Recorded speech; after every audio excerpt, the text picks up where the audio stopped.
Sentamu Robert. So cause tunulire. Tunazina zilinzo omuntu ogwo. Yeah, that is Kyagulanyi Sentamu Robert.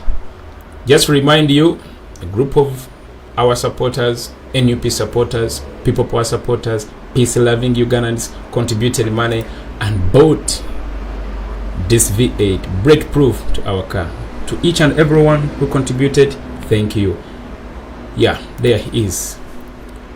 I can see our secretary. Tugende ndoza mulaba president andise. Yeah, spokesperson. General Secretary David Lewis Lugongo. Yeah, why so I can see him from the other side. Yes. Let me maximize this. Any time from now, the president is also going to be part. Yes.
Yeah, our honorable Nyeko Derrick, who was brutally, was beaten by military as they had escorted our president to the United Nations Human Rights Offices in Kololo. Remember that day?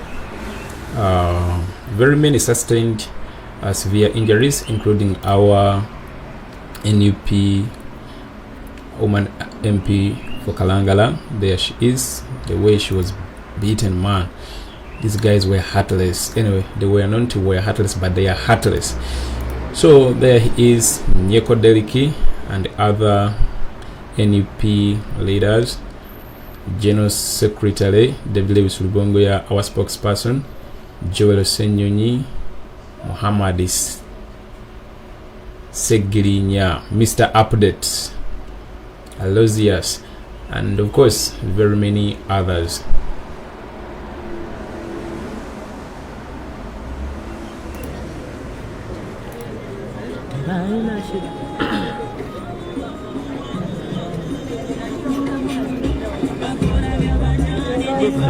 Sola kwata sente za kanyonyi tusiri. Uhanga dala oyina sente.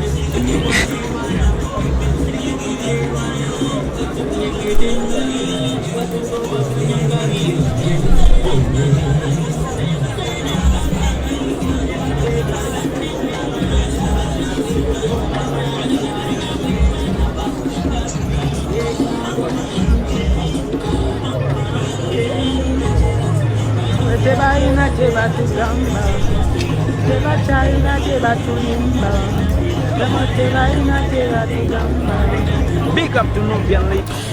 Just to remind you, our comrades Eddie Mutwe, Nubian Lee, Bobby Yanga, and of course very many others, the ones who stood up during, who stood up with our president Kyagulanyi Sentamu Robert during campaigns. They are still in prison. For no reason. Of course, their crime is only one: to support Kyagulanyi Sentamu Robert. There he is, Eddie Mutwe, Sky Soldier, Bobby Yanga, Nubian Lee, Lukman, photographer, Shuki, Banang. guys, let's keep demanding for the immediate release of our comrades, because they committed no crime. They committed no crime. Their crime is just to support Kyagulanyi Ssentamu Robert. That's not a crime. So let's not relent in raising awareness for the illegal detention of our comrades, because most of them, they're not in a good shape. They're not in a good shape. Bambi mwebale nnyo mwena abasharinga.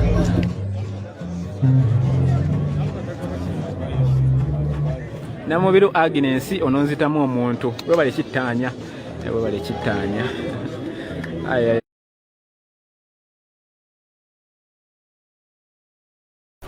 I can see Kaziwe Bashir on the side. Nyanzi Fred Onalebo Mubiru Sajjo yapambanye. Bona webali. And very soon the president is going to join us. Chopa tujja tugula.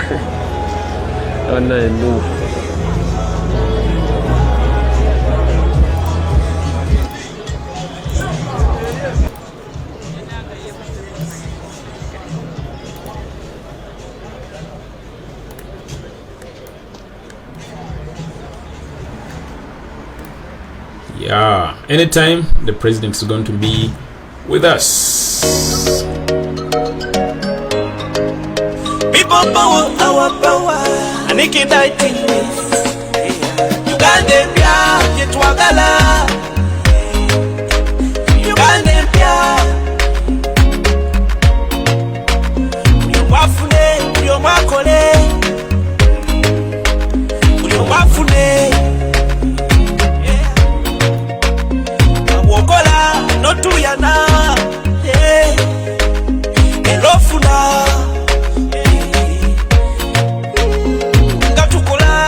Tutoba na yete tufuna bazirina mayumba ekuzira bako ewukola notuyana ngatezira bika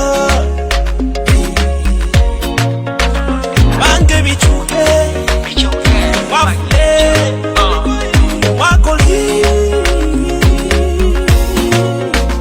Mukama tuyambe tumikwasiza yegwa bisobola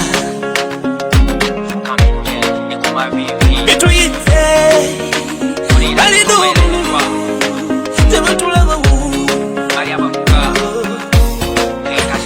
oyogera amazima oba mukyamu abula okujjawo tulina musango etubagamba nawo wabiraba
our power.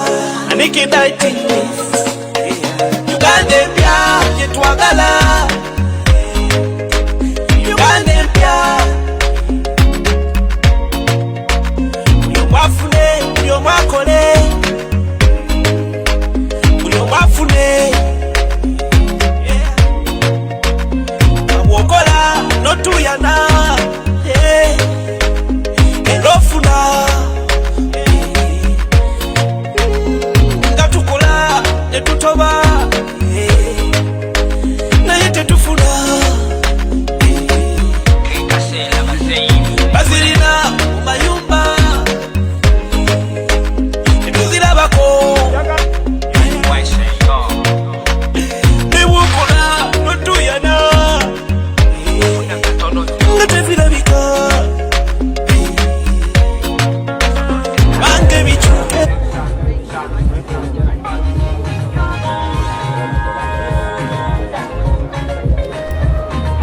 Yeah, there he is, the president of the National Unity Platform, His Excellency Kyagulanyi Ssentamu Robert, commonly known as Bobby Wine, together with his other, leaders from the National Unity Platform. On the side, that is our General Secretary, David D. Lewis Lobongoya. Okay, let me give you this.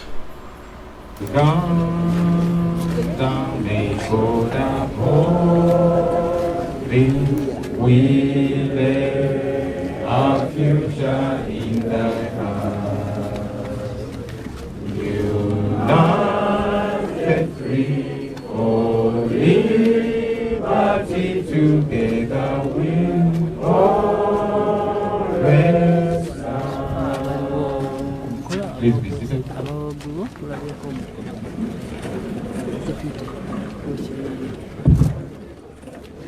Once again, ladies and gentlemen, we welcome you to today's press conference. Today, the 22nd of February, marks exactly 7 months since we unveiled the National Unity Platform to the nation and its new leadership. Because we did that on 22nd of July 2020. And so 7 months down the road, incredible things have happened. We thank God for the great milestone that we've been able to achieve in a time so short, because we had about 2-3 months to get set for the election itself. But lots of things have been able to happen. But also in these 7 months, there's been mountains to climb, there's been challenges that we have been faced with. Many of them we anticipated anyway. Some have been shockers. We, expected the regime to come at us, but in some cases we didn't expect it to be as evil as it has turned out to be. But 7 months down the road, we are stronger than ever before. We are a lot more resolute than we did begin out, because we know that what we are pursuing, the change of leadership, and for that matter, transformation of our country, is number one, legal, and two, it is the right thing to do. And so we are not going to back down. There are those who thought that within a very short while we shall have fizzled out. Right from the time of people power as a movement, then it is a wind which is blowing, it's going to pass.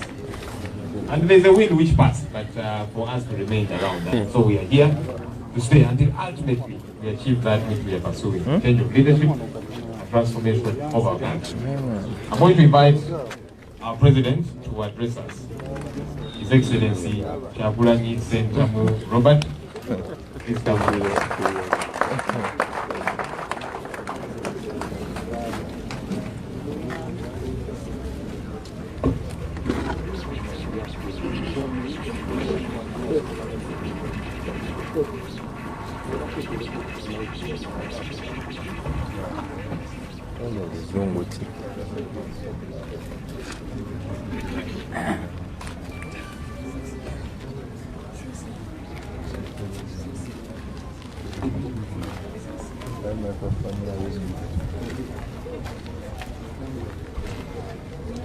Greetings, ladies and gentlemen.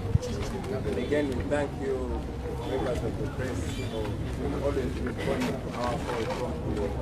We don't take that for granted, ladies and gentlemen.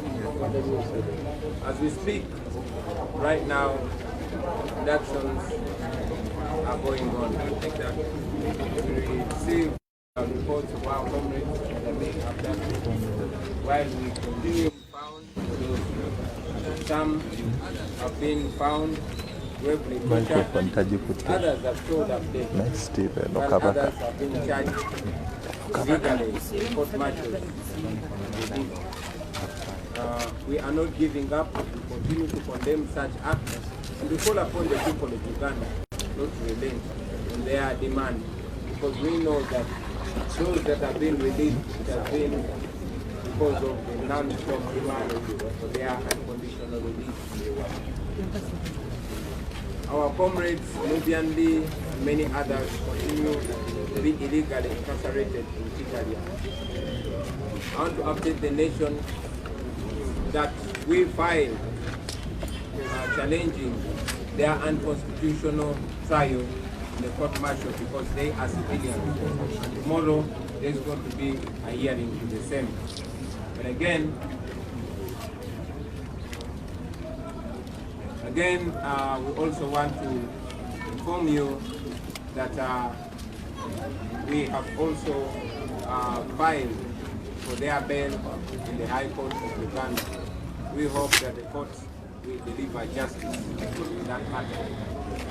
In the same breath, ladies and gentlemen, I want to sympathize with the journalists that were recently brutalized by the military while we were delivering the petition at the United Nations Human Rights Office here in Colorado.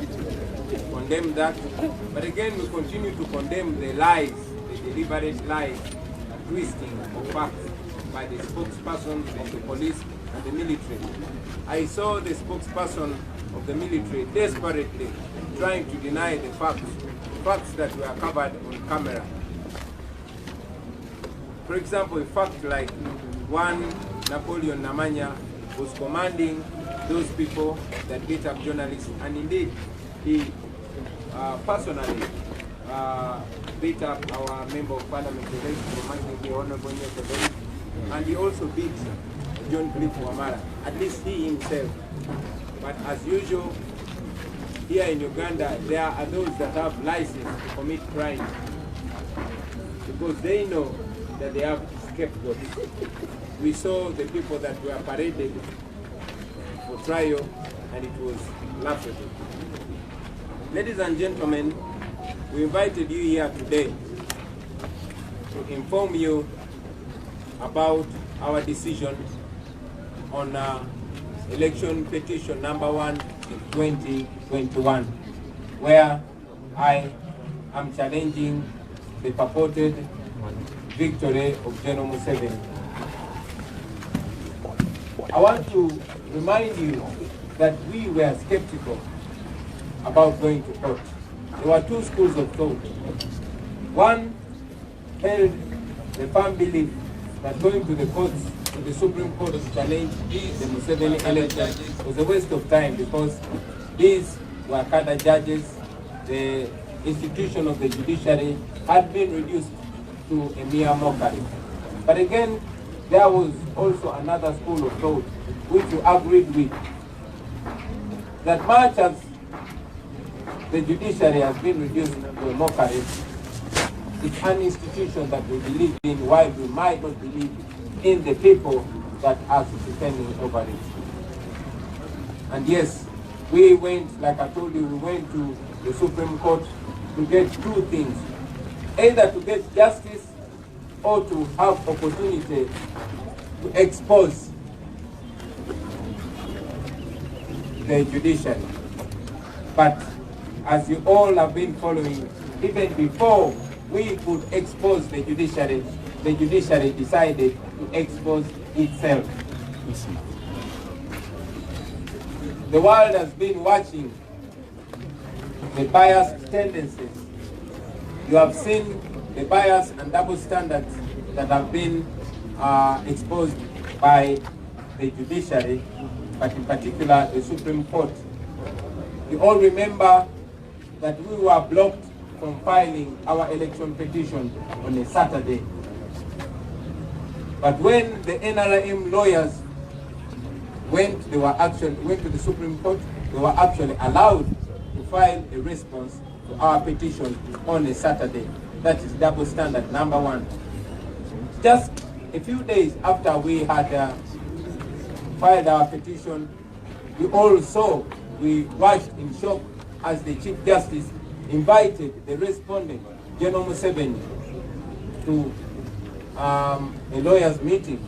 But not only did he invite him, but you all watched the statements that the Chief Justice made before General Museveni.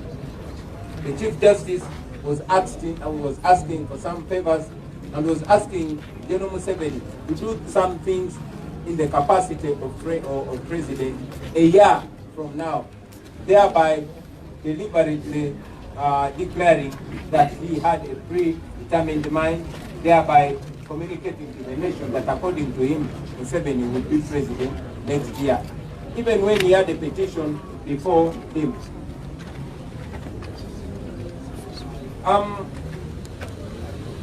We had observed and indeed raised our voices on the uncomfortable closeness of the Chief Justice with General Museveni. And not only the Chief Justice, but various justices in the Supreme Court. You are aware that since we petitioned the Supreme Court, the Chief Justice has met President Museveni three times.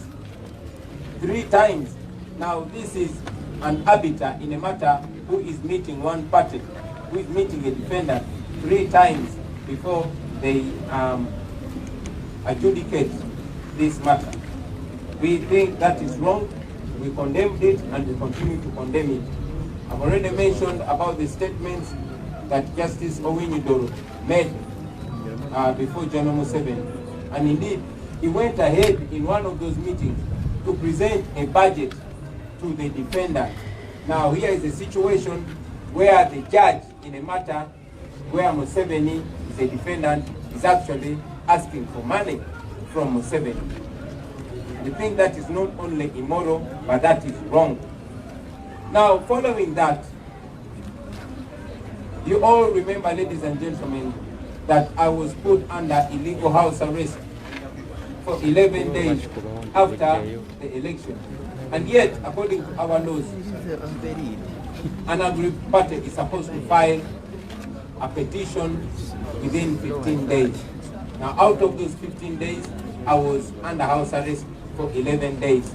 It took the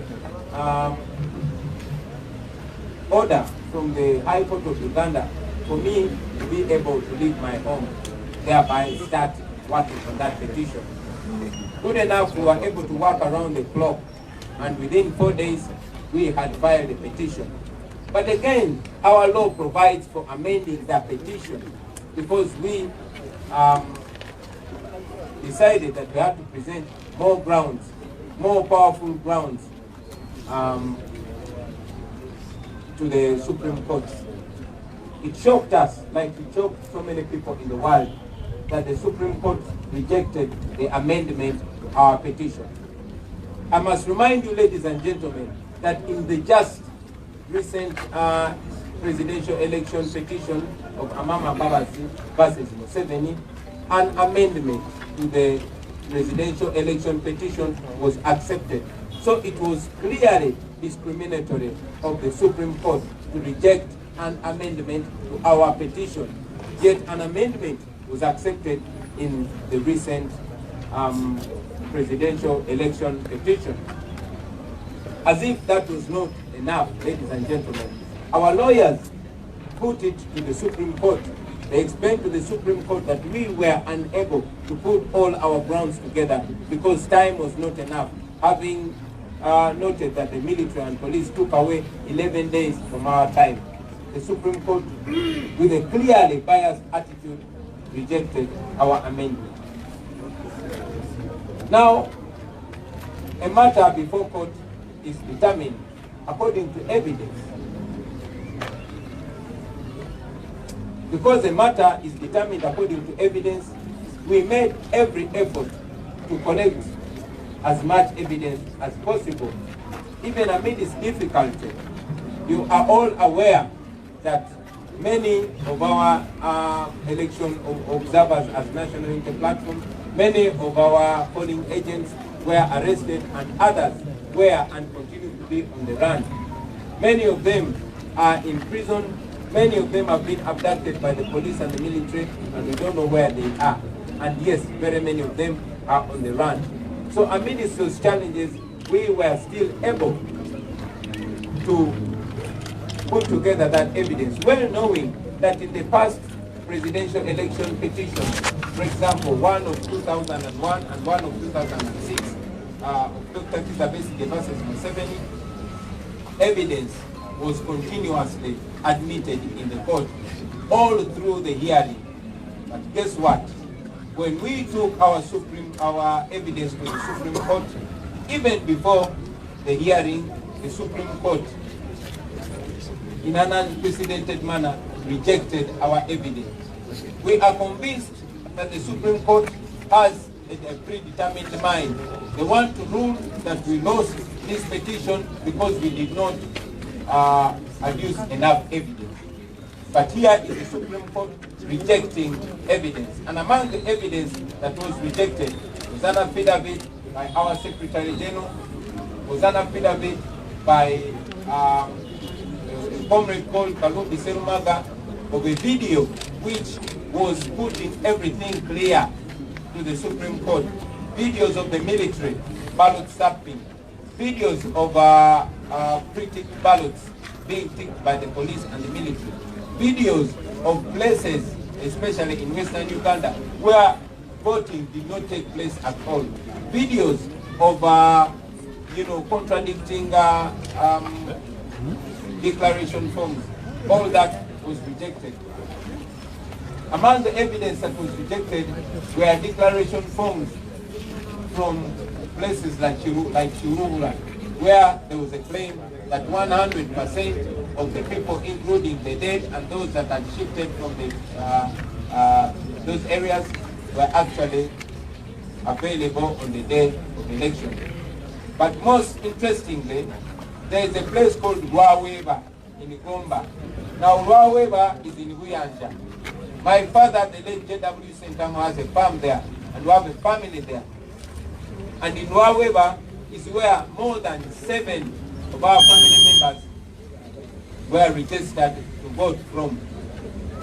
Now those 7 did not vote because some had been arrested, others had fled because they were wanted, and some were 2 women who were very, very pregnant and did not show up to the polling station.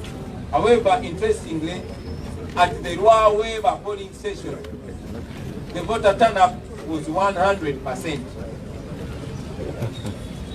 Now, because that evidence was too strong, and it would make it impossible for the Supreme Court, for Chief Justice Owini Doro and his people to twist the case, they uncharacteristically rejected that evidence.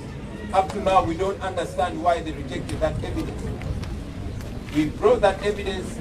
At first, it was rejected by the registrar, but because we know that it was within the law for us to bring evidence, there was precedence to that, because Dr. Kizza Besigye had brought in evidence well through the hearing. Our evidence was rejected, and they did not give any substantial reason.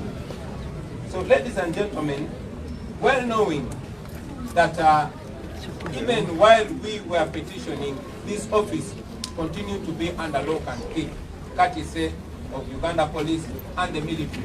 Even when we petitioned the High Court of Uganda to order the military and police to leave this our office, like it had ordered them to leave my home, so that we could pick evidence from this our office, the High Court did not assist us.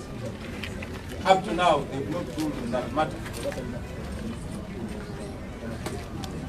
The pieces of evidence that were rejected were way beyond 200, which is very, very clear that the judiciary, the Supreme Court, is not intending to give us justice in this matter. Now, one very disturbing thing is that in the 2016 presidential election petition of Amama Mbabazi versus Museveni, even when by then the days of hearing and determining the case were 30 days, they were given over a week of submission. But guess what? The Supreme Court said we could only submit in this, our petition, for 30 minutes. Only 30 minutes. And you can imagine us being able to make our case, to bring all these details together in only 30 minutes. Now that was clear. One, the Supreme Court did not want this matter to attract so much attention.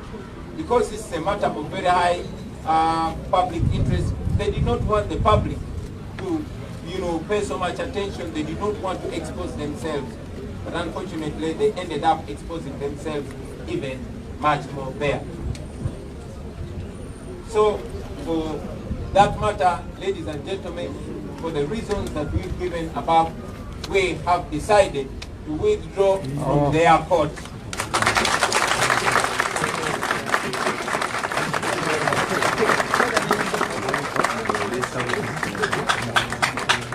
It is clear that Mr. Alfonso Owiny-Dollo and the members of this court are not interested in giving Ugandans justice. No, they are not. I want to read you. Are not interested in giving Ugandans justice. No, they are not. I want to read you a small. Quote in a book written by Yoweri Museveni and his friend after the 1980 elections. Now this is Museveni writing. He said, in a fascist regime, the judiciary is only a manipulated tool for dictators to carry out their despotic will. The judicial service only serves the purpose of giving the fascist regime a technical semblance of legality in its operations. The weakest and most compromised men are appointed to key positions in the judicial service because of their willingness to bend the laws according to the desires of the dictatorial regime. Any man of integrity and professional standing, you can put in brackets Kanyahamba, found on the bench are harassed, humiliated, and summarily dismissed or demoted, and their amenities withdrawn to break their firmness and force them to submit to the dictates of the regime. Meanwhile, Obote continued packing the bench with his sycophants and relations. He has, for instance, reappointed one Oteng to the bench in spite of the fact that he had been discontinued by the Judicial Service Commission for incompetence, unfitness, and general misconduct. An attempt was made to kill Mr. Justice Frank Sekandi. Prominent members of the legal profession have been either killed, detained, or generally harassed. The Uganda Law Society has been completely silenced. These are writings from a book called Mission to Freedom, written between 1981 and 1985. Ladies and gentlemen, if I did not mention the year 1981 and 1985, you would think that book was written yesterday in this particular time. We are withdrawing. That is how much our judiciary has been reduced to a mockery. We are withdrawing from the Supreme Court because the courts have failed to show that they are independent. The courts are not independent. It is clear that these people are working for Mr. Museveni, and we refuse to be part of that mockery to justice. We have told you before, and we tell you again, that we are going to take this matter to the court of the people.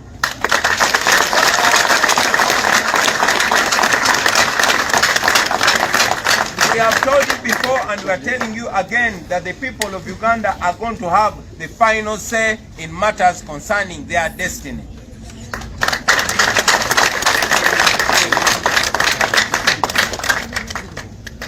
We want to tell you, ladies and gentlemen, that this is not the first time this is happening.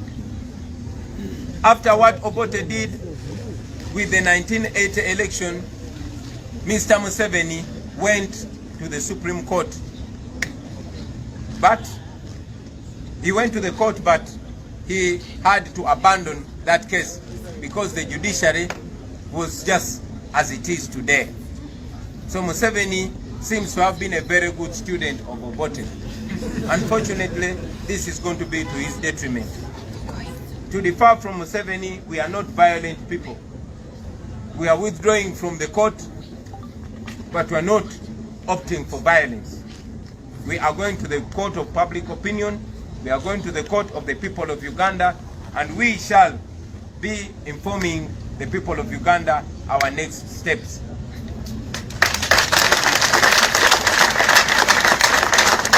We have therefore instructed our lawyers to withdraw the case from Mr. Owiny-Dollo's court, because it seems like that is not a court to give Ugandans justice. I thank you, ladies and gentlemen, for God and our country.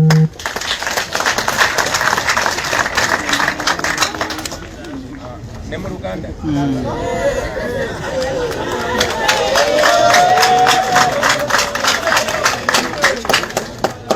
Basebo ne banyabo njagala okubebaza nate ensonga lwaki nebaza bannamawulire olw'okutuukiriranga omulanga gwe tubanga tubakubidde mu kaseera akatono ne bajja ne babeera naffe.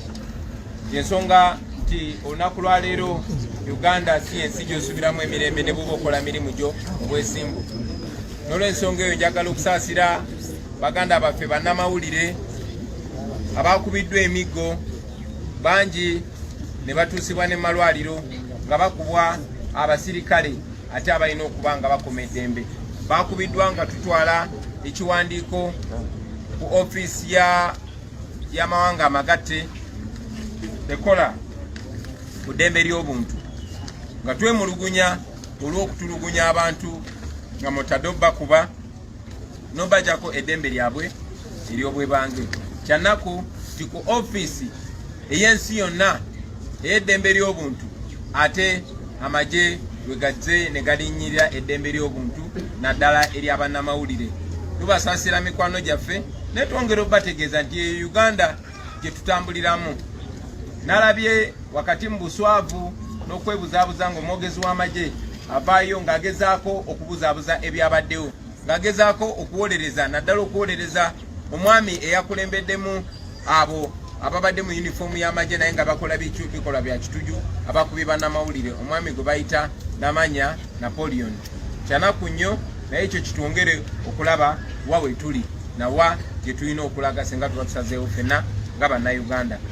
Bwetwogerera wano okuwamba abantu baffe kukyagenda mu maaso nga n'amakya ga leero waliwo betutegezeddwa tebawambiddwa mu motoka ez'ekika kya drone n'emmotoka endala. Abantu bangi bawambibwa baddamu okulabikako nga batemuddwa nga battiddwa. Bannaffe bangi abalala babateega eyo ne babatta, abalala babatomeza mmotoka, ate abalala babawamba ne babatulugunya tuddamu balabako nga tebalina njala, abalala nga babasaze n'ebitundu ku nnimi zaabwe naye nga bakyali balamu. Bye bimu ku byatutte ku ofiisi ey'ensi yonna ey'eddembe ly'obuntu, era tukyagenda mu maaso n'okukola buli kye tusobola okulaba nga bannaffe abo si kuteebwa buteebwa wabula nga bafuna obwenkanya. Tuyimiridde wamu ne famire z'abannaffe abo abongera okubuzibwawo. Tetutudde tugenda kukola kyonna kyonna ekisoboka tulabe nga bannaffe abo balabika ate nga bafuna obwenkanya. Mu mbeera y'emu basebo ne bannyabo bannaffe bangi omuli Nubian Lee, Eddie Mutwe, Danny Magic n'abalala abakwatibwa awamu nange ng'ennaku z'omwezi 30 omwezi gw'11 mu bizinga by'e Kalangala. Nze eyali abakulembeddemu ne siteekebwako omusango, wabula bo ne basaako omusango newankubadde bakwatibwa ng'ennaku z'omwezi 3 omwezi gwa Novemba, babasaako omusango nti baaguzza ng'ennaku z'omwezi 3 January nga bali mu kkomera. Omusango gw'okubeera ne magazini emundu bonabona abantu abali basukka mu 10 ngabo moze mulaba nti Mwami Museveni akozesa kooti z'amagye kuba kooti z'abantu ba bulijjo alina obweraliikirivu tizijja kuwa bannayuganda obwenkanya so akozesa kooti z'amagye zaalagira ekyokukola era mujjukira nti bwe bankwata mu bumenyi bw'amateeka mu Arua bannamateeka baffe bagenda mu kooti ne bawakanya ekyokumpozeseza mu kooti y'amagye nga tesiri musirikale era kooti n'ekisazaamu twatwala okwemulugunya kwaffe mu kooti enkulu nga tuwakanya ekyokukwatira ekyokuwoleza abannaffe mu kooti ey'amagye era okuwulirako omusango okwo kugenda kubaawo nkya mu ngeri y'emu bannamateeka baffe bagenze mu maaso era ne basaba kooti eyo ey'abantu aba bulijjo enkulu okukkiriza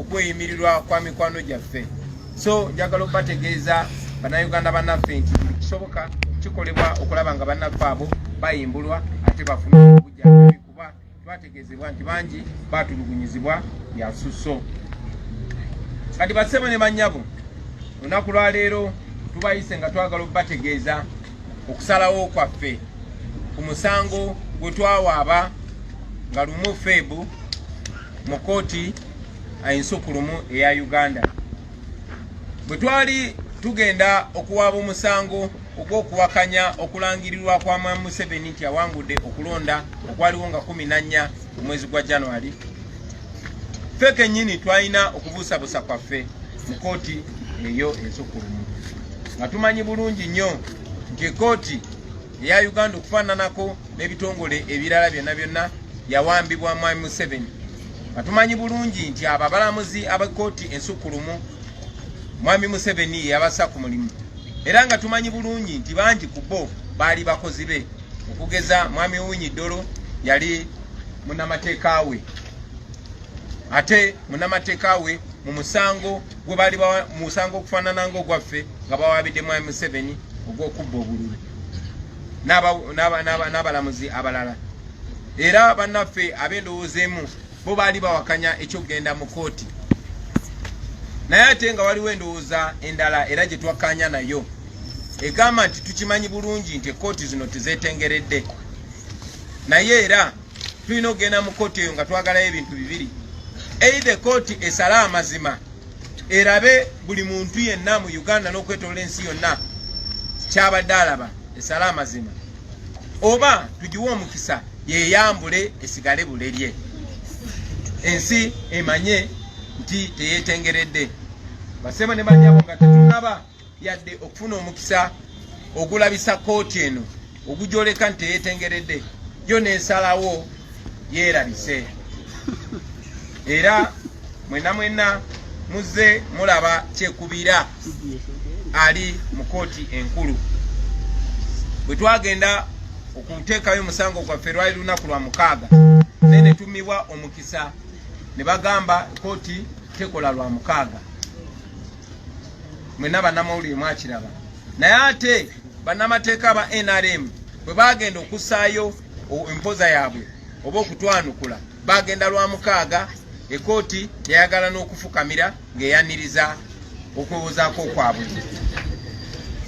ekyo kekali akabonero akasooka akalaga nti ekooti yeekubira naye tebakomaawo mwalaba saabalamuzi w'eggwanga Mwami Alphonse Owiny Dollo nga ayina okuwaaba kwaffe ku mmeeza ye ng'ayina omusango gwaffe ku mmeeza ye yagenda maaso n'ayita omuntu gwe twawaabidde ayina okuba nga yeewozaako mu maaso ge n'amuyita ku mukolo teyakoma kumuyita ku mukolo n'abako ebigambo byayogera mu bigambo ebyo yali asaba Mwami Museveni abeeko byakola nga pulezidenti omwaka ogujja gwe kuba akafaananyi omulamuzi gw'otwalidde okuwaabako nga yagenda okusala omusango naye ng'asaba gw'owaabidde era ng'omutegeeza nti yeewaŋŋamizza ku bwa pulezidenti mu bukyamu nga gw'osaba asale omusango nti ono si pulezidenti naye ate nga omulamuzi alina okusala omusango ogwo ali mu kusaba omuwawaabirwa abeeko byakola nga pulezidenti omwaka ogujja ngalinga agamba nti omusango yagusaze dda mwami Museveni ye mu ndowooza ya mwami Owiny Dollo yagenda okubeera president mu mwaka oguddako. Era basebo ne banyabo mukimanyi nti abalamuzi abo mwami Owiny Dollo ne banne basisinkanye Museveni emirundi 3. Kati egyo emirundi 3 gye bakkiriza bokka mu kiwandiiko kyabwe oluvannyuma lw'ensi okuvaayo ne bakolokota. Bafulumiza ekiwandiiko olunaku lwajjo ne bakkiriza nti basinkanye mwami Museveni emirundi 3. Ekyo gye batugambyeko naye tulina okukkiriza nti basinkanye mwami Museveni mu kyama emirundi mingi nnyo. Let me say that in English before I proceed.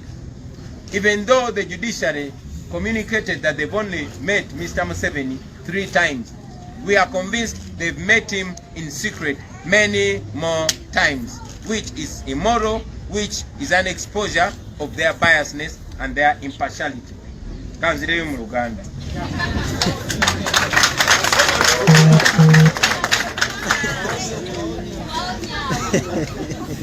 Akabonero akalaga nti ekkooti eno erina kyekubira. Basebo ne banyabo mu mateeka ekkooti bw'esala mu ngeri emu mu musango gw'omuntu omu esuubirwa okugoberera embeera ze zimu mu musango okufaananira ddala bwe gutyo. Mu kulonda okwakwagwa ogw'omwaka 2016 Honorable Mama Mbabazi bwe yaloopa Museveni yakkirizibwa okukyusa oba okuleeta ennongoosereza mu mpaaba ye. Mwena mujjukira nti nasibibwa mu maka gange nga nsibibwa amagye ne poliisi nga balagirwa mwami Museveni okumala ennaku 11 ng'ate amateeka gaffe gampa ennaku 15 okuwaaba omusango mu kkooti ensukkulumu eya Uganda. Naye ennaku 11 nazimala ndi musibe. Bwe navaayo nalina ennaku 4 zokka okwatagana ne bannamateeka baffe okuwaaba omusango.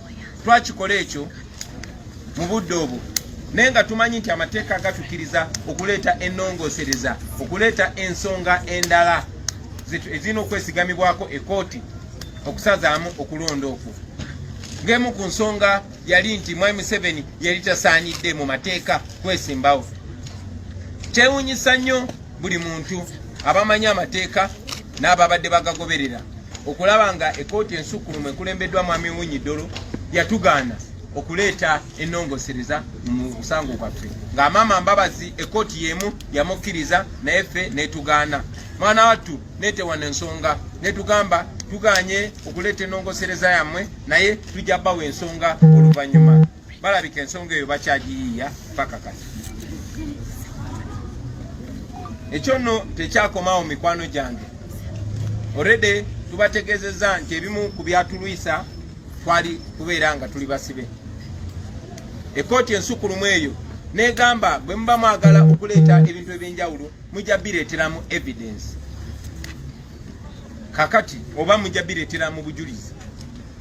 Tubadde n'akaseera akazibu okuŋŋaanya obujulizi bwaffe. Nga bwe mumanyi nti bannaffe ba polling agent abaali batukiikirira mu bifo bingi ebyokulonda abamu bakwatibwa ng'okulonda tekunabaawo. Abalala ne bakwatibwa mu kulonda kwennyini. Abalala ne bakwatibwa ng'okulonda kwakaggwa. Abalala bakyanoonyezebwa era balira ku nsiko. Kubanga buli agenti waffe baali bamunoonya ne bamukwata ne bamuggyako declaration forms zaffe. Muganda waffe gwe bayita Kajimu naku 2 emabega yakava mukomera bamukwata ne bagenda ne bamutulugunyiza ku CMI ne bamugjayo ne bamusibira emakindye nga talina musango kubanga yali alina DR forms zaffe. So kyatuberera kizibu nnyo okuŋŋaanya abajulizi baffe naye era mu bugubi obw'ekitalo abajulizi twabakuŋŋaanya. Ebbanga eryo lyonna lyonna nga ofisi yaffe eno nzigale ng'eriko poliisi n'amagye. Ekkooti y'emu eyalagira poliisi n'amagye okuva ewange ye kkooti y'emu gye twasaba eragire poliisi n'amagye bave ku ofisi yaffe eno tusobole okujja obujulizi mu ofisi zaffe tubutwale mu kkooti ng'obudde bukyali. Ekkooti teyabalagira paka kati naye bennyula bwenyuzi bwe baawulira kikooti kati esazeewo obutatwala bujulizi bwaffe nabo ne bavaawo nga balabanga missoni yaabwe etuukiridde.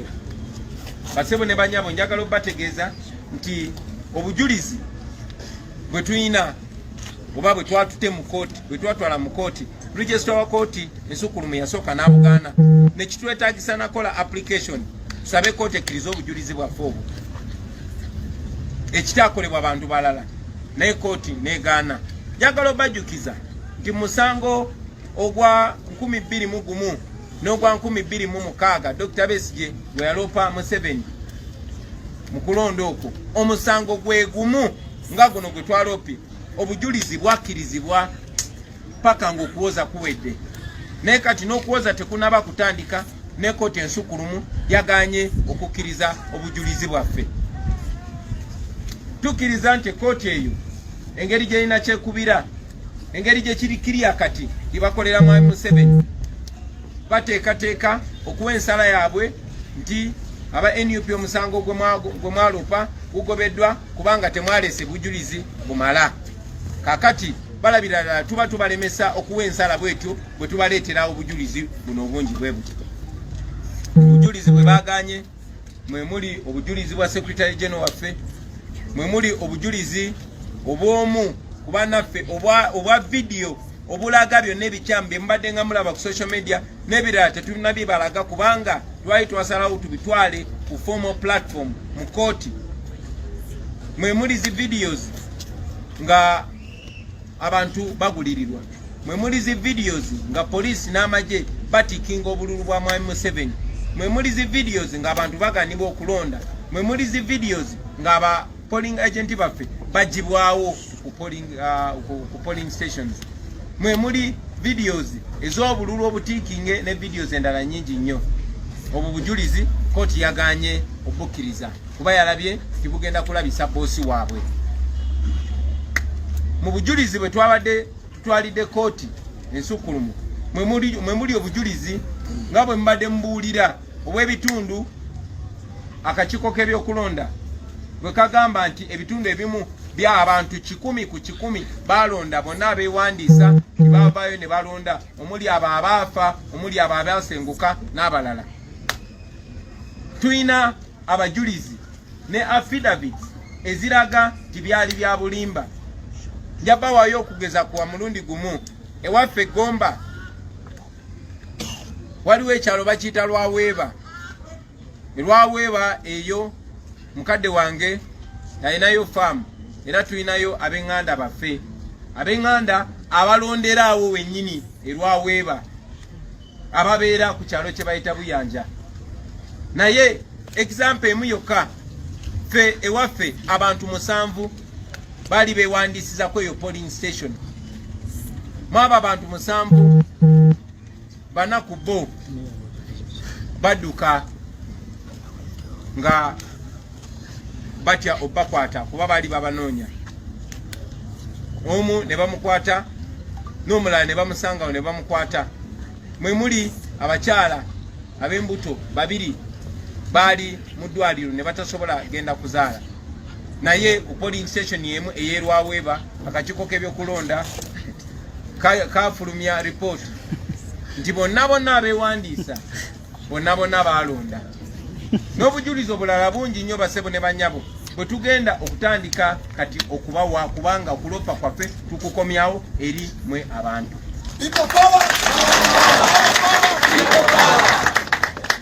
Ng'ovudde ku ekyo kati ate waliwo ekirala ekyewuunyisa mu kulonda okwakagwa mu musango ogwali gwakagwa ogwa 2016 nga Maama Mbabazi awabira Museveni newankubadde ng'etteeka eryo tebannalikyusa omusango baali bagwa ennaku 30 okuguwolezaamu ne gusalibwa. Naye wadde omusango gwali guweebwa ennaku 30 ekkooti ensukulumu yakkiriza okuwoza ne kubeera kwa nnaku 7 wiiki namba. Kyewuunyisa nti ekkooti y'emu ensukulumu mu musango gwe gumu ze gwe nawaabi batugambye tulina okuwoleza eddakiika 30. Ekyo kiraga nti ekkooti ensukulumu teyagala bannayuganda bagoberere musango, teyagala kugirabisa, teyagala mazima agalabike. eyagala tubiwandike buwandisi byonna bibeere mu nzikiza nga mwami Museveni era bwe yakola n'ajjako intaneti nga yagala ebyokulonda bibeere mu nzikiza ne kkooti ensukkulumu ng'eyagala byonna bibeere mu nzikiza. Fenno nga National Unity Platform twasazeewo nti tetugenda kwetaba mu oyo vulugu, tetugenda kwetaba mu kubuzaabuza bannayuganda, tetugenda kwetaba mu kabadi kaabwe ne mwami Museveni okubuzaabuza bannayuganda. N'olw'ensonga ezo ze tubawadde basebo ne banyabo twasazeewo omusango tugugyeyo mu kkooti yaabwe tuguze mu kkooti y'abantu.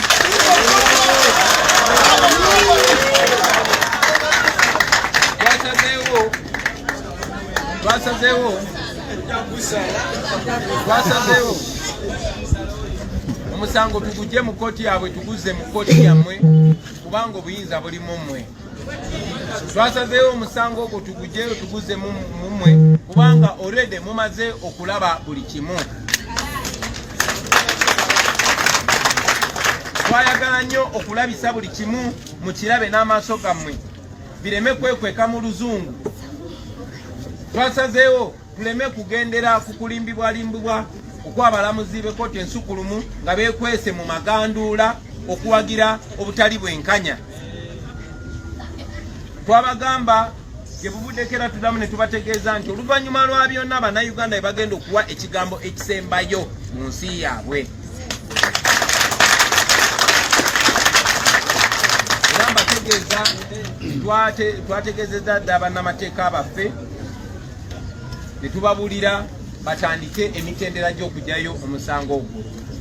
Bategeezezza nti okugyayo omusango ogwo kijja kuba mitendera, ekyo tukikwasiza bannamateeka baffe. Naye ffe ku lwa bannayuganda omusango ogwaffe gubalemye.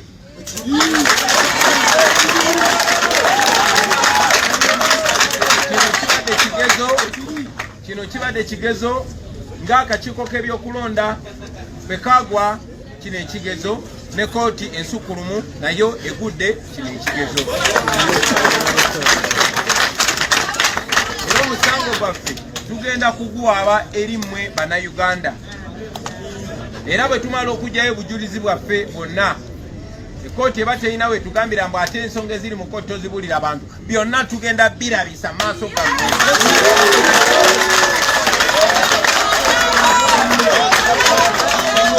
Omusango tugenda gwanjulira bannayuganda okuva ku A paka ku Z, then mwe mugenda okusalawo. Munaku eziddako tugenda kubategeeza basebo ne bannyabo kiki ekiddako.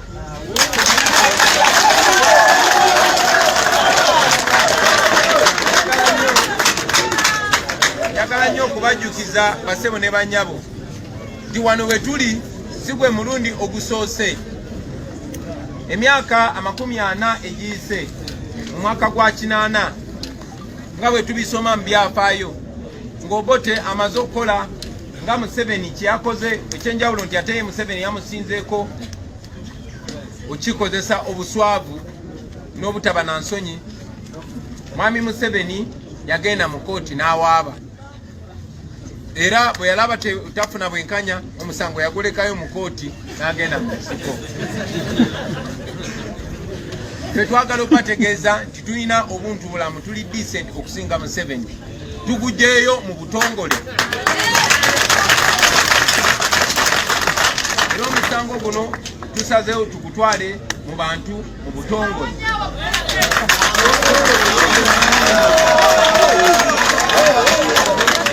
Era twagala okutegeeza bannayuganda nti guno omusango mwe mugenda okugulamula mu butongole.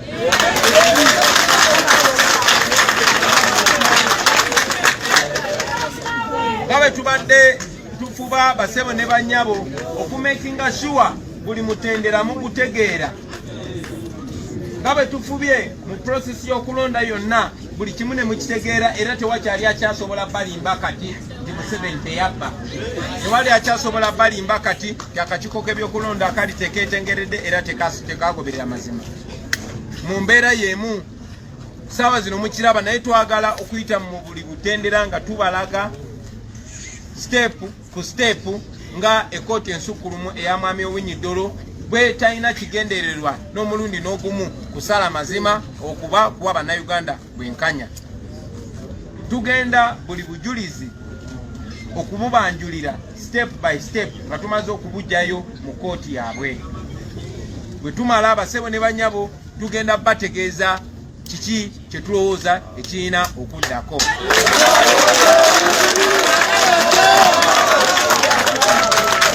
Njagala kumaliza nga bategeeza mikwano gyange nti essuubi lyonna bannayuganda lye balina mu paliyamenti ne balaba tebalina kuba na ssuubi lyabwe mu paliyamenti, essuubi lyonna lye balina mu bitongole ng'akakiiko k'ebyokulonda, n'essuubi lyonna lye mbadde muyina mu kooti ensuukulumu, kati essuubi eryo lirina kubeera mu mmwe.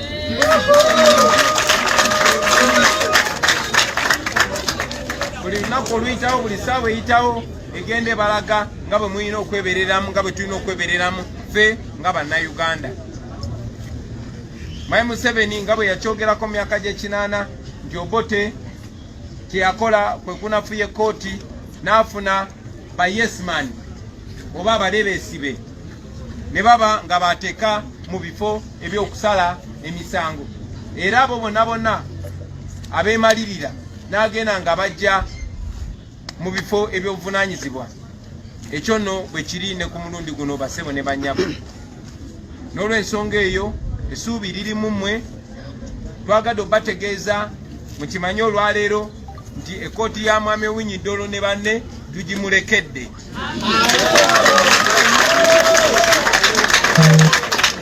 Kubanga si ya bwenkanya teyeemaliridde omusango gwaffe tugukomyawo mu mmwe abantu basebo ne bannyabo. N'ebigambo ebyo njagala obeebaza, manyi nti abamu ku mmwe mulina ebibuuzo bye tujja okwanukula. Mwebale nnyo, mwebale nnyo.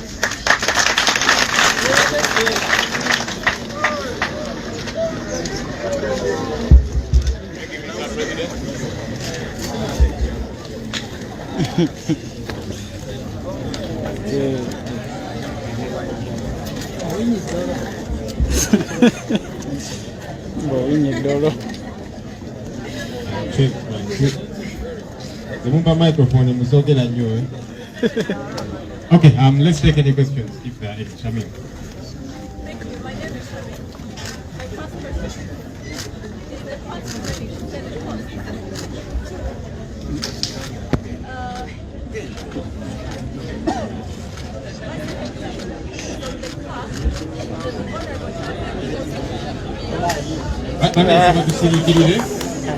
Let's be quiet so that we can follow the question. Okay, the Honorable Chairman has withdrawn a petition today. The other day he posted a car that is Ahmad. Yeah? We want to understand what exactly that is. I don't understand. Are you saying there's a relationship between withdrawing and the car? Because you see, they can't them on the email. And the mail is already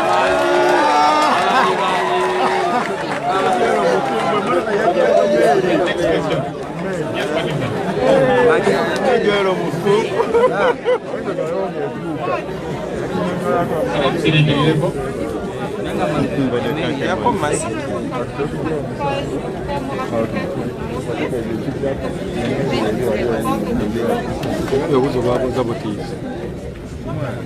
What are the options you're considering now that you have withdrawn? what are they? The options that you're taking the might following some. So what are the options that are on the table? Okay.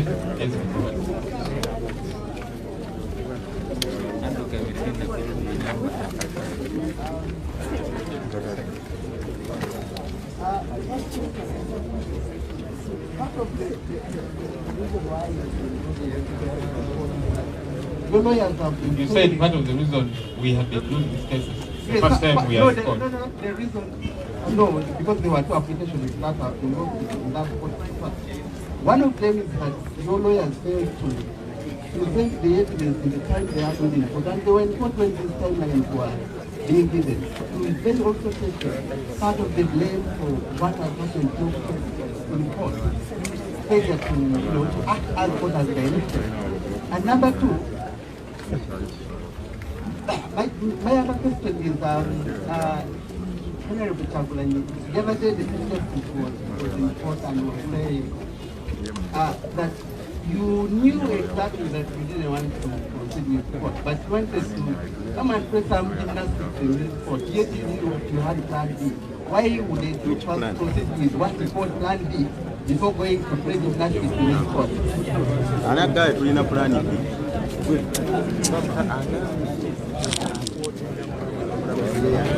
Okay.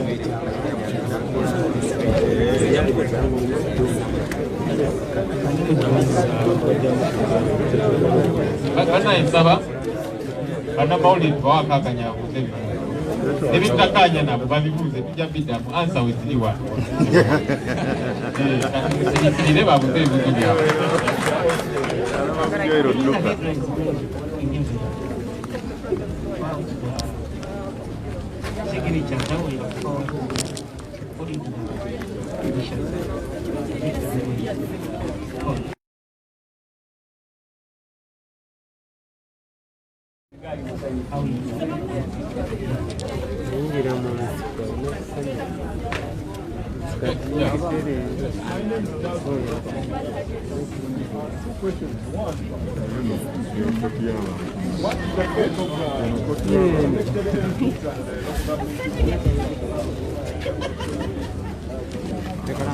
Thank you. My name is Charles Mbemati from CBS. What is the fate of the electorate? No, because what we know in May, there will be a government. Are you telling them to go and get sworn in, or are you saying they shouldn't go there because you are against the government, which was the president who is to form the government? Then two, what are they planning there? Are you saying you are going for a civil disobedience? And three, have you considered the litigation cost? Will the party fund it?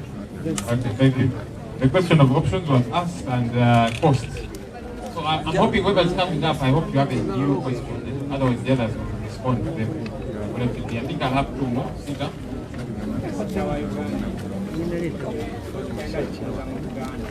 Abazadde bazze batuulira nga baasiimye katekalina tugenda kuyumanira naye abazadde abamu babadde bagamba abaana abamu baseseni abaali bawanjibwa boogera okusinziira bye bajjukire boogera waki babadde babakoladde babawanjibwa abazadde babadde basobola okukwatagana ne balooya kuba amateeka gakkiriza balooya okugenda mu prisons ne abductions enjawulo okakasisa ddala oba abantu baabwe bali ekintu ekyo okukirowoozaako anga nabyo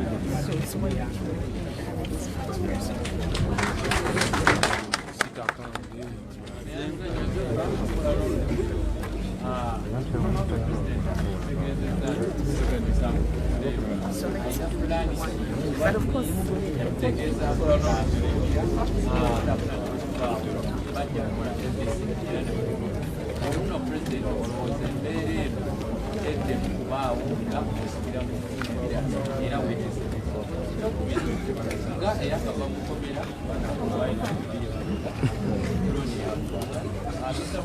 abaana bangi naddala abawagezi bakyali naye babakufananyizaako ng'ekyasijja kirawo pulaani yonna okufaanayinga abaana bano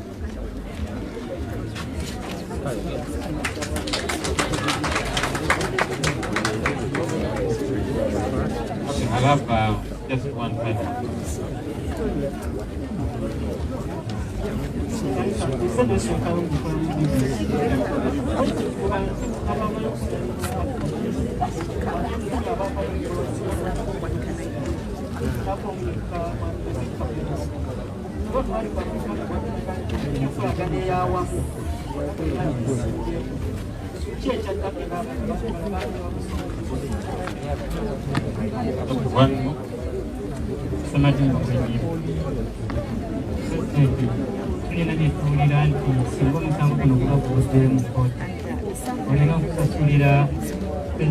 Hata hivyo damu kibuga atecha kosti.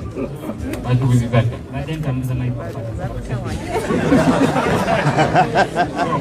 Jango demo ibibuga. Wakati tuli mu reverse. Achigobye mangu. Achuli. Ariko twetegereza. Yawe bachibuliza abadatambuza maiko.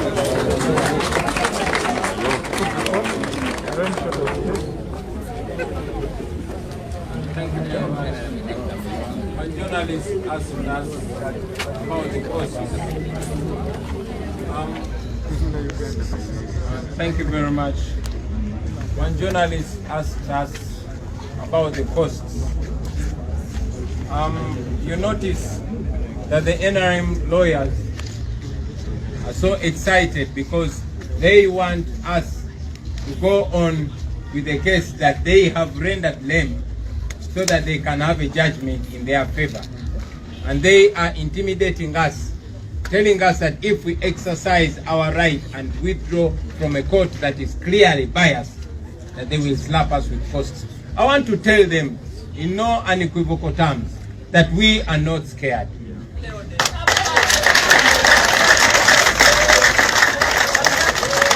The price that has already been paid is too huge. We buried Frank Senteza. That was the ultimate price. Just a few days we buried Mulongo Sam. To stand against Museveni, you don't stake your house, you don't stake your money, you stake your life. So just to remind you, Titwatala Afia.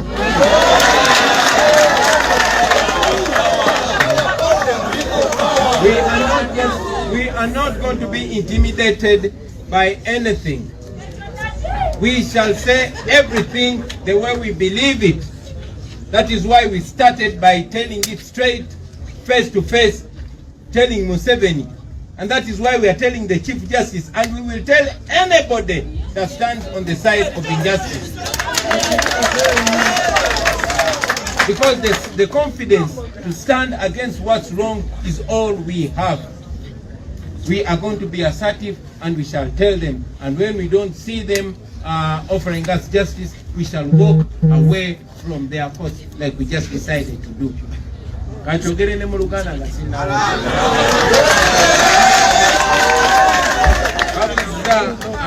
Sematimba bwejire kyabadabuza wadde bakibuza dda mu Lusoma.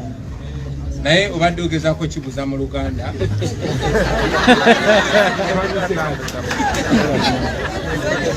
Obuuza oba NRM abagambye bwe tunaava mu kooti bajja tusaba okubaliyirira. Basebo ne bannyabo, ensonga lwaki twagenda mu kooti kuba twanoonyayo bwenkanya. Saabalamuzi alina okuba nga yatusinga okumanya amateeka, alina okuba nga yasinga okwagala okugaba obwenkanya kuba erinnya lye bwe mba ndivunudde mu Luganda Chief Justice. Saabagabi w'obwenkanya, Chief Justice. Ne katumulaba afuuse Chief Injustice. So, tetutidde kubanga tetulabayo bwenkanya. Omusango gwaffe tusazeeyo tugujje mu kooti yaabwe tuguze mu kooti ey'abantu. Kiri gye bali tebasooka kutwebuzaako nga batta bannaffe, tebasooka kutwebuzaako bakwebuza ku mateeka gonna. Wano kiraze nti tebagoberera mateeka, naye ne bw'ogenda amateeka gye galina okugobererwa tegagobereddwa. Kale n'olw'ensonga eyo twetegese kyonna kyonna kye baleeta tuli beetegefu. Njagala okategeeza nti omuwendo gwe bagamba otussaako omuwendo mungi already gusasuddwa. Frank Senteza yasasula n'obulamu bwe. Rita Nabukenya yasasula n'obulamu bwe. yasinika oma yasasula n'obulamu bwe n'ennaku ntono nnyo twakaziika mulongo Sam yasasudde na bulamu bwe. Bwe twasalawo okwanganga Museveni n'obwannakyemalira bwe twamanya nti kuno kutala tetwatalayo sente tetwatalayo nyumba oba bya bugagga twatala bulamu tebayita okutala afya. N'olw'ensonga eyo tuli beeteefuteefu era mwenna bannayuganda tubasaba mutuseewo amaaso abiri mutunenkaliriza buli ekigenda okugenda mu maaso njagala kituyambe okumanya baani abatufuga nangeri ki gye batufuga nangeri ki gye bawambye ebitongole bya gavumenti nangeri ki gye bakozesa amateeka mu ngeri emenya amateeka ngeri ki gye bakozesa ebitongole ebirina okugaba obwenkanya ate okujjako abantu obwenkanya. N'olw'ensonga eyo tetutidde tuli beeteefuteefu.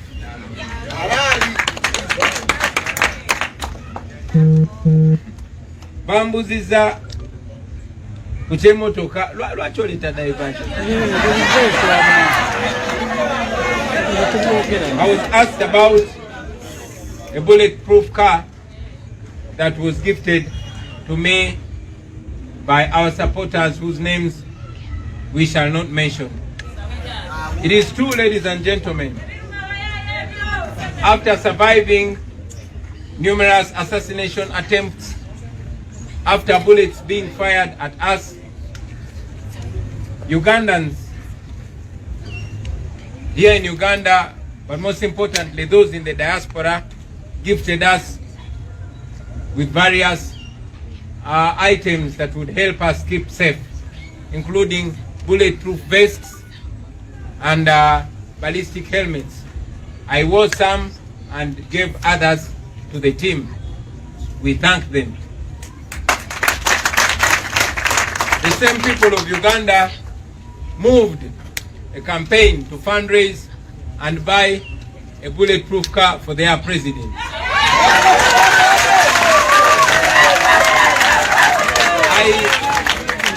I did not expect it to come through that fast because man, it's expensive. But ultimately, I was there and I was informed that the car was bought, it was brought in, cleared, and I will inform you that I received that car. But again, I request that should not divert us. Yes, I love my life, but it's just as precious as the millions of lives that continue to perish. However, I welcome every effort by our friends to safeguard the life, to ensure that the life of their leader is safe. I thank you, but I know that we all can only be safe if there's justice for everybody. I cannot be safe when everybody else is not safe. While I appreciate and thank the fellow Ugandans for that amazing gift, I continue to tell you that the best gift that we can give to each other is to free this country so that we don't have to move in bulletproof cars. Kudamu ekibuuzo kimu mu Luzungu nga bwe nkiddamu ne mu Luganda obudde busobola okutwanguyira.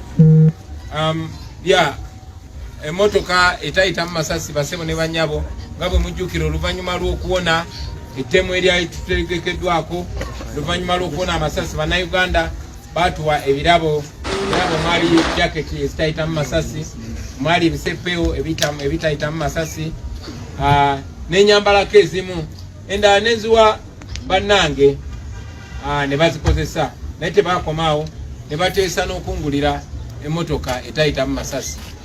Naye sikisuubira kujja mangu kubanga ya bbeeyi, naye tubeebaza bannayuganda olw'okwekuula sente zaabwe ne batugulira emmotoka eyo era yatuuse. Naye njagala obategeeza ebintu ng'ebyo tebirina bajja kumulamwa kuba yes obulamu bwange mbwagala bwa muwendo, naye bwa muwendo ng'obulamu bwammwe abali wano n'abali eyo basebo ne banyama.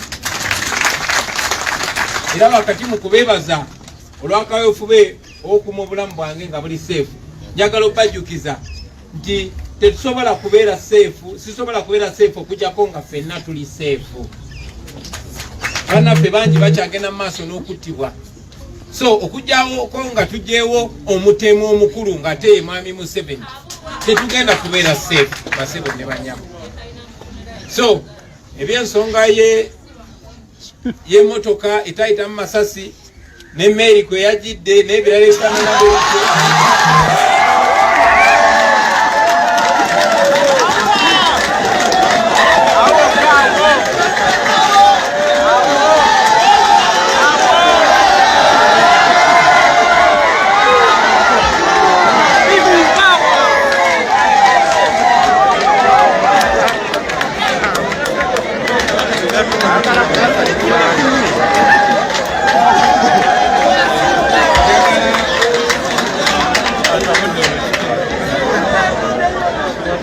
njagala okubajukiza mikwano gyange mwenna nti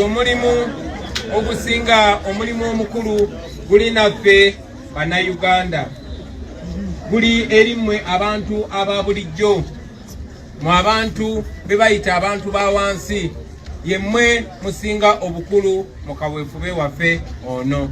Enkyukakyuka yonna gye twagala ffe tugenda ogyetuusaako nga Bannayuganda, si muntu mulala.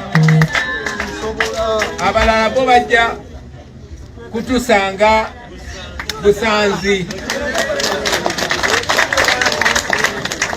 Abaganda bagamba nannyini mufu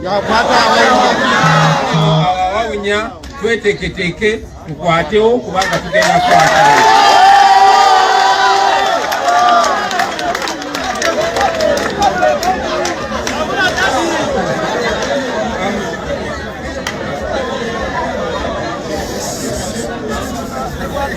I was asked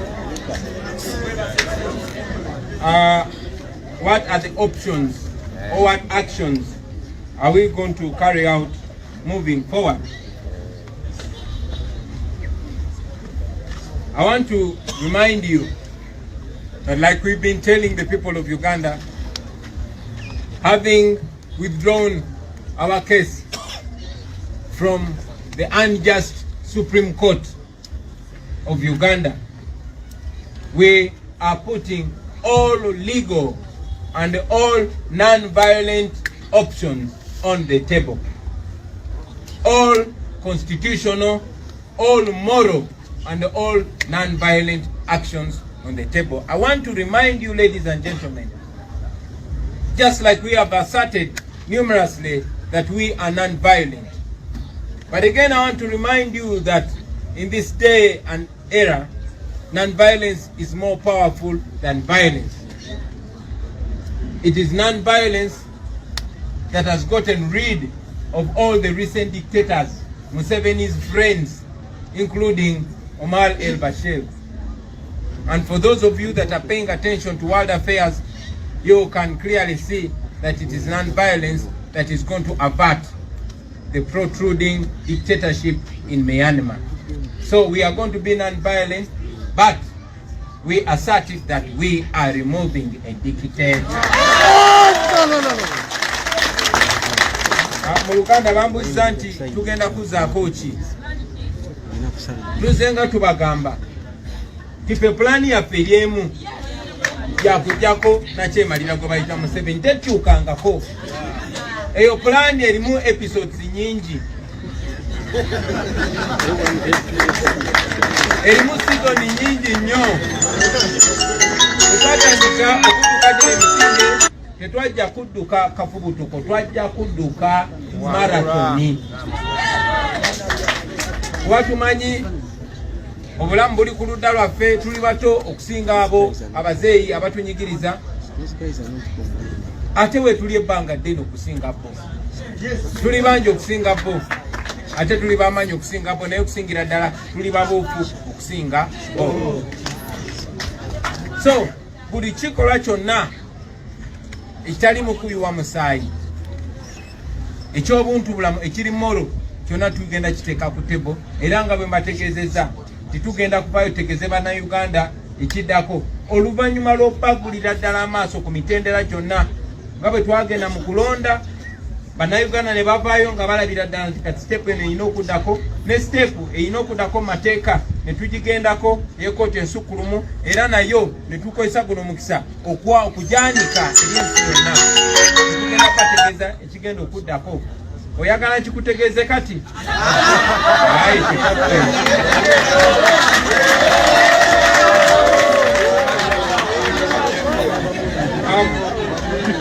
one of the journalists who I saw was kind of criticized by asking these questions. First of all, I want to remind you that we are tolerant people. We are people that listen to every question, and we will answer it as eloquently and as sincerely as we are able to. So the Chief Justice Owiny Dolo went rather personal, and in his submission, which in my opinion was a quarrel and an attack on my person. First of all, I want to inform you that we didn't lose any case. And much as you might make every effort to put the blame on our lawyers, I want to remind you that the same court operating on double standards rejected with us what it accepted with other petitioners. So that is clearly bias. That is lack of independence. He went ahead to say that we came to court with an intention of leaving the court. He has read from our attitude that we do not condone injustice and we don't accept it no matter who it is coming from, even when it is coming from the Chief Justice. So, we have every right. He was of course wrong to tell us to go for Plan B, because I expect him to be very well informed and know that the word Plan B has not come from my mouth or in the mouth of any member of the National Unity Platform. Ours is the Plan A and we have never changed it. That Plan B is coming from the mouth of Mr. Owiny Dolo, not me. So he might as well want to help us answer the questions that have been asked all our comrades that have been abducted, taken into illegal detention, beaten. All the people that have been abducted, they ask them one question: what is your Plan B? We have not talked about that. They know who talked about that Plan B. First. And secondly, it is the Chief Justice that is talking about Plan B. Asking them about Plan B. And here we have a Chief Justice mentioning Plan B. So, if you can add the dots, you can know where the injustice is coming from and where it is rounded. Kanchide mu Luganda. Oba yachibuza ngeri ya kubuza mu Luzungu ne bakoma. Munamawulire waffe atubuziza newankubadde abamu bamwakanyiza. Njagala mutegeeza nti tuli bantu abaaniriza n'endowooza zitafaanagana na zaffe.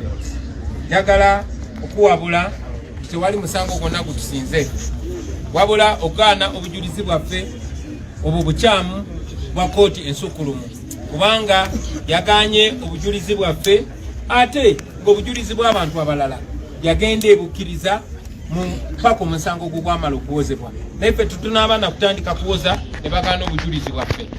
Tukkiriza nti obujulizi obwo babuganye kubanga balabye obujulizi obwo bugenda kusingisa bosi waabwe omusango. Tukimanyi nti ekkooti ensukkulumu era nga bannayuganda babadde bagamba tebadde eteekateeka okugamba nti omusango gwammwe tugugobye kubanga temwaleese bujulizi bumala. Kati ate batulaba tuleese ebisero n'ebisero eby'obujulizi. Balabidde ddala nga tubalemesa okulanga omusango gwabwe gwe baasaze edda nga tutanaba na kutandika kuwoza. Ensonga lwaki baganye obujulizi bwaffe. So ekyo tekiri kuffe. Pozi n'okujjukiza nti kikyamu Ssaabalamuzi w'eggwanga okutuusa ebigambo Mukama. First of all, bwe yabadde ayogerera ekkooti mu ndaba yaffe yabadde ayomba buyombi. Ekintu ekikyamu eri omulamuzi. Naye tokusingira ddala n'agamba nti twajja mu kkooti nga twagala kuvaayo. Twategeeza ensi nti ekkooti bw'eneeba nga tesala mazima tujja kugenda mu kooti y'abantu era tebatulinze nagenda mu kooti y'abantu bondoza tebalabye bukyamu byabye bakola kubanga babimanyidde ne beerabisa era ensi yabalabye pozi n'okubajjukiza baganda bange nti bannaffe bonna abo bemulabye bawamba drone beziwamba ne babatwala mu makomera g'amagye ne bamalayo ebbanga wiiki myezi abalala babulidde myaka abavaayo bategeeza tebabatulugunya bababuuza nti plan B yammwe yeriwa newankubadde bamanyi ekigambo plan B waje kyava newankubadde bakimanyi nti ffe plan yaffe eryemu yakujjako mwami Museveni ye plan yaffe era tugigoberera eri mu sizoni za njawulo naye tugigoberera tewali plan ndala okujjako ey'okujjako mwami Museveni so okulaba nti ate saabalamuzi ate yatubuuza plan B atubuuza ebibuuzo bennyini ebibuuzibwa bannaffe nga bali mu batulugunya ekyo kituleetera ebibuuzo bingi naye nakyo tujagenda tukinoonyereza ekinaaba kyetaaze naye tujja tumutwala mu kooti y'abantu.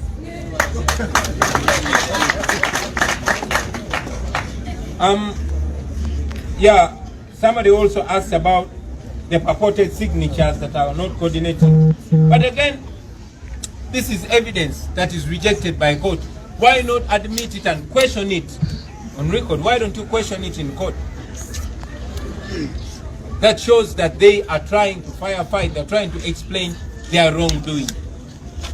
Abazze bagamba nti signatures ezimu eziri ku bujulizi bwetutute ziriko ebibuuzo abaffe bwe ziba ziriko ebibuuzo mukkirize obujulizi obwo butuuke mu kooti yammwe mulyoke mugambe buno obujulizi tebutuukirize naye ate bw'obugoberera ku mulyango ate n'ogenda n'ogamba obujulizi bwe baleese buyina obuzibu ng'ate waganya obukkiriza then kiraga nti olina kyogezaako okubuzaabuza wakati kuswala.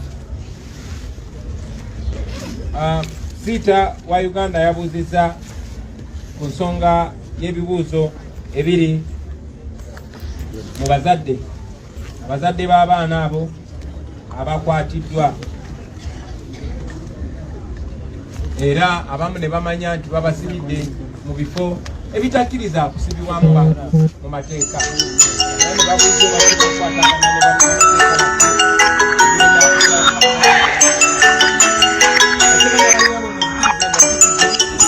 ne kyali mbaka wa parliament era ntuula komiti gye bayita human rights committee oba komiti ey'eddembe ly'omuntu era mulundi ogutali gumu ebiri ebitali esatu twagezaako ng'akakiiko ka parliament okugenda muzi safe houses gye baasitira abantu ne mwenna mwalaba ekyaliwo batukosingira mundu ng'ababaka ba parliament ku miryango gya safe house ezo mwami Mwine nayimba wawa kawuyimba n'agamba ye kali answerable mu komiti y'eddembe ly'abuntu lya parliament.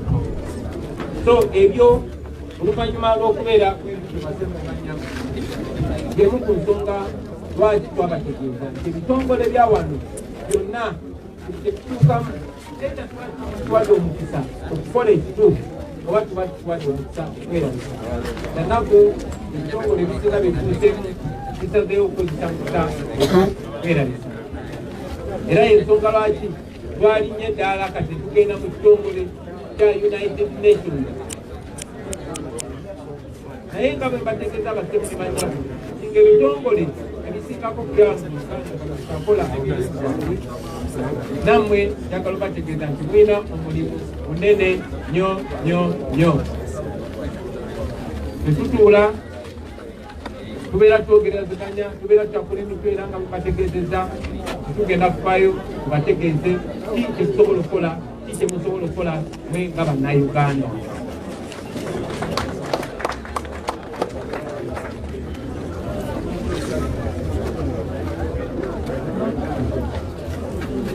Yeah, somebody asked me that they saw only one former presidential candidate joining us in this petition. Where are the women?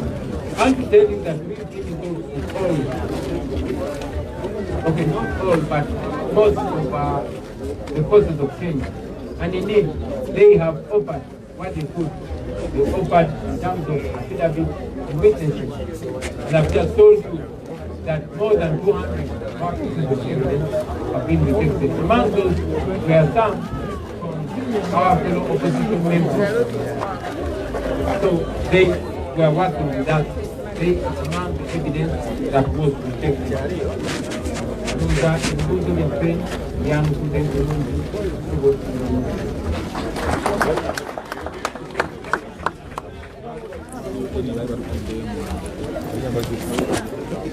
kuganya ne bannaffe omuli Dr. Besigye ne tiimu ye eya FDC omuli Jeno Mugisha Muntu n'abalala era batuyambye nnyo mu ngeri y'okutuwa obujulizi mu ngeri gy'okutuwa affidavits n'abantu bangi abajulizi bangi okuva mu ttiimu zaabwe batuwadde obujulizi ate obujulizi obw'amaanyi obwo bwe bumu ku bujulizi kooti ya mwami Owiny Dollo bwe yaganye okutwala.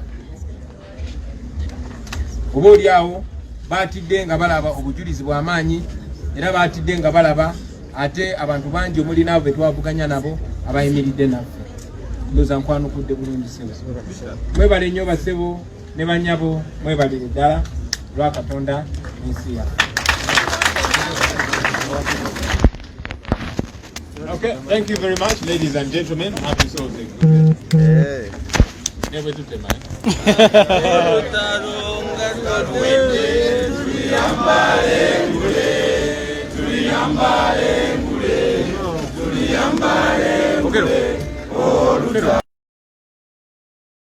Uganda ali eyo.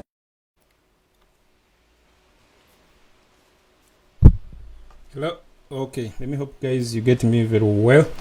That is the situation. The electoral petition has been withdrawn from the Supreme Court circus. Yeah, Kyagulanyi Ssentamu Robert can't be part of that committee they are doing right now. And of course, you've got each and every explanation for those who would love to get clips of those important words said by our president. You know where to find them on this platform. I've already cut those videos, the Luganda version, English version, and all those other videos that you might need.